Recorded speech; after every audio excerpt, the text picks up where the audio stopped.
Hey guys, what is up. शायद आप अच्छे होंगे। जब हम इस चैप्टर को स्टार्ट किए थे तब आपको हम बताए थे कि इस चैप्टर की क्या अहमियत है, मतलब क्या इसका इम्पोर्टेंस है। जितना चैप्टर ये आसान है, आसान के साथ साथ आपको ये नंबर देने वाला, यानी सबसे आसान चैप्टर में सबसे अच्छा नंबर देने वाला ये चैप्टर है। मतलब मैट्रिक्स एंड डिटर्मिनेंट को आप पढ़ लो तो आपको क्वेश्चन बनेगा ही बनेगा। ओके, तो अभी तक हमने जितना पढ़ा था, हमने अभी तक जितना मैट्रिक्स डिटर्मिनेंट में जो भी लेक्चर कवर किए थे, उस सारे लेक्चर को एक साथ आप रख दो और अब जो लेक्चर स्टार्ट करने जा रहे हैं उनको एक साथ रख दो, मतलब एक तराजू में रख दो। तो दोनों का वेटेज में अभी जो लेक्चर स्टार्ट करेंगे इस लेक्चर का जो वेटेज होगा अभी तक जितना हमने पढ़े हैं उससे ज़्यादा ही होगा। तो क्या लेक्चर है ये? तो ये लेक्चर है कि एप्लीकेशन ऑफ डिटर्मिनेंट में हम पढ़ेंगे यहाँ पे अभी solving a system of linear of equation. भाई इससे तो हर साल क्वेश्चन आता ही आता है। आप चाहे जे मेंस उठा लो, जे एडवांस उठा लो, या कोई भी कम्पिटिटिव एग्ज़ाम का क्वेश्चन उठा लो, हर साल इससे क्वेश्चन आता ही आता है। मतलब solving a system of linear equation से क्वेश्चन हर साल आता है। तो इसलिए ये जो लेक्चर है काफ़ी इम्पोर्टेंस है, इसलिए इस लेक्चर को बड़ी अहमियत के साथ आप पढ़ सकते हैं। आप पढ़िए, इसको और नोट कीजिए।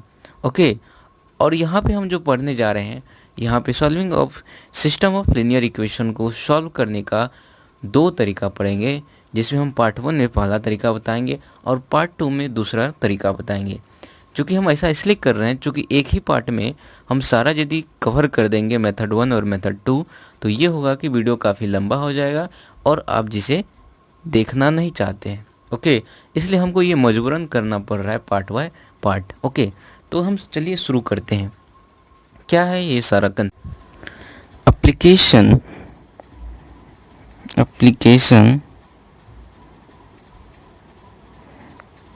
Of determinant. Okay, application of determinant में अभी जो हम पढ़ने जा रहे हैं, क्या पढ़ने जा रहे हैं? Solving a system of linear equation. Okay,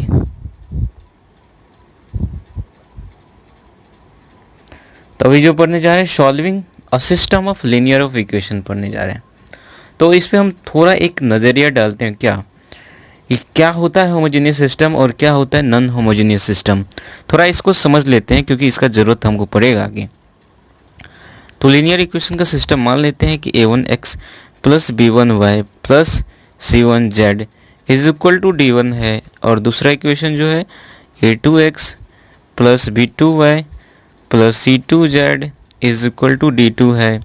इसी तरह a3x plus b3y plus c3z is equal to d3 है। ओके, जब क्या हो, जब d1 is equal to d2 is equal to d3 is equal to 0 हो, तो उसको हम बोलेंगे होमोजीनियस सिस्टम। उसको क्या बोलेंगे? Homogeneous system of linear equation. Okay, और दूसरा चीज़ है कि जब क्या हो d1 d2 and d3 is non zero हो। नॉन जीरो कहने का मतलब d1 d2 d3 का वैल्यू जीरो नहीं हो, तो उसको क्या बोलेंगे हम?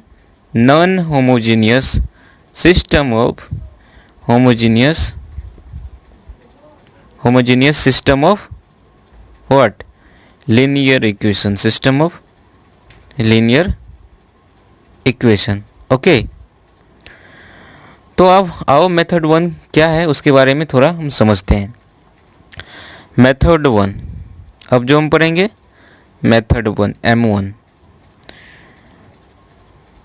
तो और ये किसके लिहाज से हम पढ़ेंगे? सिर्फ और सिर्फ बोर्ड के लिहाज से पढ़ेंगे, सिर्फ और सिर्फ बोर्ड के लिहाज से। कंपेटिटिव लिहाज से आप इस मेथड को यूज़ नहीं करना, क्योंकि आपको ये कुछ परेशानियां दे सकता है इन्वर्स निकालने में। ओके, तो a इज इक्वल टू क्या हो जाएगा? a इज इक्वल टू हो जाएगा a1 a2 a1 b1 c1 a2 b2 c2 a3 b3 c3। मतलब जो भी वेरिएबल है उसके कोफिशिएंट से बना हुआ मैट्रिक्स को a मान लेंगे, ठीक है। और b जो है b उसको मानेंगे, b जो मानेंगे जो कांस्टेंट d1 d2 d3 है उससे बने हुए मैट्रिक्स को हम b1 b मानेंगे। Okay, d1 d2 d3। और x जो है, x मतलब जो जिस वेरिएबल का हमको निकालना है, मतलब x y z को हम x मैट्रिक्स से डिनोट करेंगे। वो क्या क्या है? x है, y है, z है। ओके, तो मतलब a मैट्रिक्स हो गया। a मैट्रिक्स कौन सा मैट्रिक्स हो गया? जो भी इसमें वेरिएबल है उसका कोफिशिएंट से बना हुआ मैट्रिक्स को हम a बोलेंगे। ओके, b बोलेंगे कांस्टेंट से बने हुए मैट्रिक्स को b बोलेंगे, और x बोलेंगे वेरिएबल से बना हुआ मैट्रिक्स, मतलब x y z का वैल्यू निकालना है तो उसको x से रिप्रेजेंट कर दिए। अब जो है कि मतलब ये जो है तीनों मैट्रिक्स को मिला के, मतलब a x मतलब कोफिशिएंट को वेरिएबल से गुना कर देंगे तो आपको क्या आ जाएगा? b आ जाएगा। वही चीज़ है, मतलब a मैट्रिक्स है उसको b x से मल्टीप्लाई कर दो तो वो कितने के बराबर होगा? वो बराबर होगा b के बराबर। इसी चीज़ को मैट्रिक्स के फॉर्म में लिखे हैं, तो a into x is equal to b, और आप इसको सिंप्लीफाई कर लो तो x इज इक्वल टू जो हो जाएगा ये होगा a इनवर्स इंटू b। और a इनवर्स का वैल्यू तो आपको पता है क्या होता है? a इनवर्स का वैल्यू होता है adjoint of a upon determinant of a into b, मतलब x is equal to adjoint of a upon determinant of b into b। Okay, तो ये x का वैल्यू आपको आ गया। और जहां आपको क्या होना चाहिए? Determinant of a is not equal to 0 होना चाहिए। इस केस में ही तो आप x का वैल्यू निकालिएगा, मतलब इन्वर्स आपका एग्जिस्ट करना चाहिए ताकि आपका x का वैल्यू निकल सके। आइए इसके बेसिस पे एक एग्जांपल लेते हैं, और ताकि आपको समझ आए इस मेथड का क्या इम्पोर्टेंस है। ओके, तो इस मेथड के बेसिस पे हम एक क्वेश्चन सॉल्व करेंगे, और इस क्वेश्चन को सॉल्व करने के बाद फिर हम दूसरा मेथड पढ़ेंगे। तो लेते हैं क्वेश्चन। सपोज करो कि क्वेश्चन है 2x plus 3y plus z is equal to 5। Okay, and दूसरा जो इक्वेशन है x plus y plus 2z is equal to 6 है।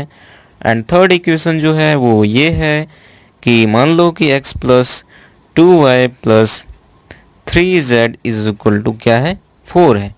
अब आपको निकालना है x y z का वैल्यू निकालना है, तो बारीकी से हम क्या करेंगे? a मैट्रिक्स लेंगे। तो a मैट्रिक्स क्या हो जाएगा बताओ? जो कोफिशिएंट है वेरिएबल का उससे बना हुआ मैट्रिक्स, मतलब ये हो जाएगा 1 3 1 1 1 2 1 2 3। ओके, और b जो हो जाएगा b होगा b मतलब जो कोफिशिएंट है, कोफिशिएंट मतलब नहीं कांस्टेंट से बना हुआ मैट्रिक्स जो क्या है 5 6 4, तो 5 6 4। ओके, x क्या है? x तो है x y z से बना हुआ मैट्रिक्स। तो आओ हम निकालते हैं। हमको चूंकि यहाँ पे x इज इक्वल टू अभी हमें पढ़े ही थे क्या होता है? Adjoint of a upon determinant of a into b। तो हमको निकालना क्या होगा? एडजॉइंट ऑफ a निकालना होगा। और एडजॉइंट ऑफ a निकालने का यदि आप शॉर्टकट जानना चाहते हैं, यानी इन्वर्स निकालने का आप शॉर्टकट जानना चाहते हैं, तो इसके बेस इस पे भी हम वीडियो बना चुके हैं, तो यहाँ पे हम अप्लाई करेंगे शॉर्टकट मेथड का एडजॉइंट ऑफ निकालने के लिए। तो अब ए जो मैट्रिक्स है ना, ए जो मैट्रिक्स क्या है? ए जो मैट्रिक्स है ये है। इस मैट्रिक्स को हम 4x4 में बदलेंगे।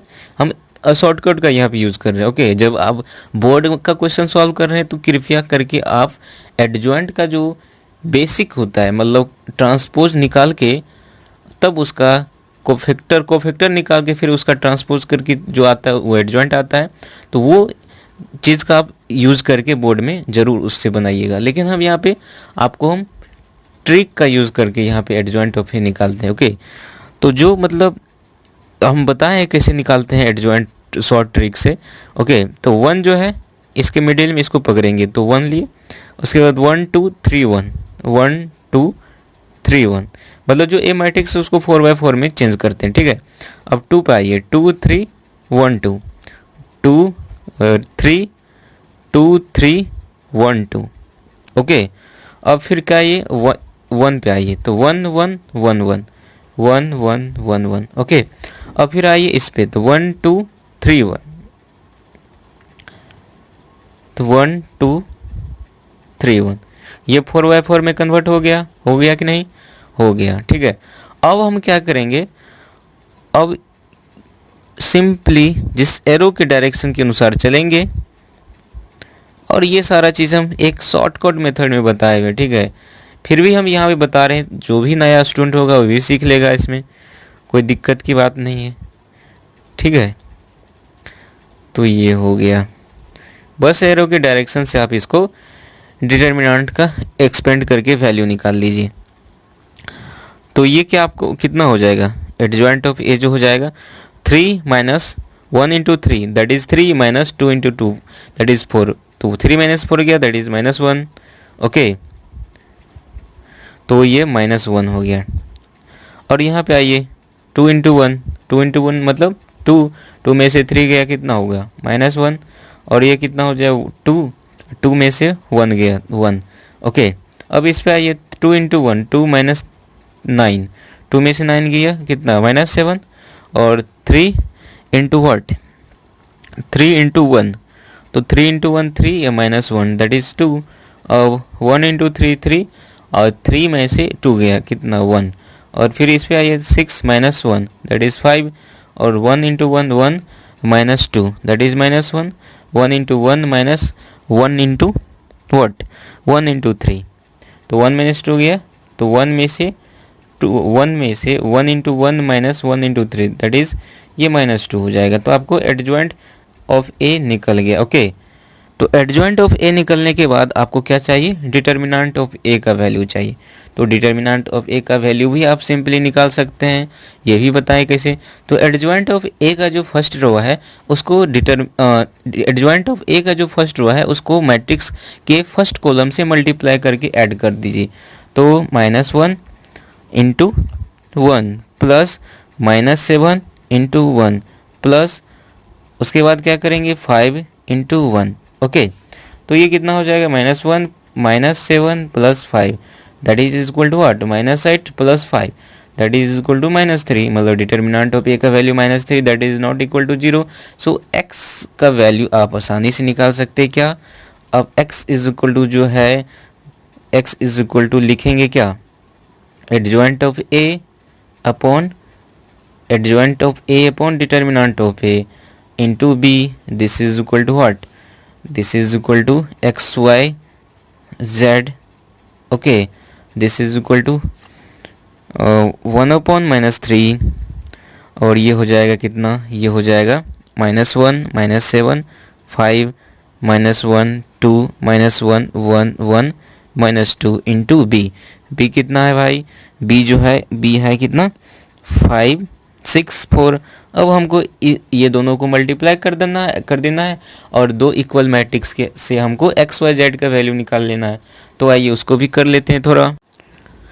तो मल्टीप्लाई करने के बाद मल्टीप्लाई कर लीजिए एक बार थोड़ा सा, -1 into 5 that is -5 plus -7 into 6 that is -42 plus 5 into 4 that is 20 -1 into 5 -5 plus 12 -4।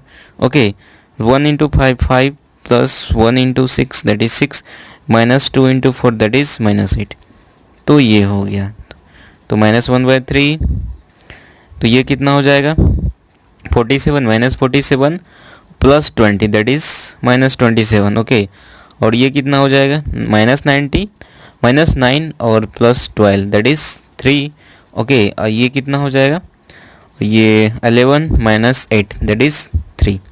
तो ये हो जाएगा और this is equal to what, 3 से डिवाइड कर दीजिए -1/3 से अंदर, और 3 से डिवाइड करने के बाद -3 से, तो ये कितना हो जाएगा, ये हो जाएगा 9 और ये हो जाएगा -1 और ये हो जाएगा -1।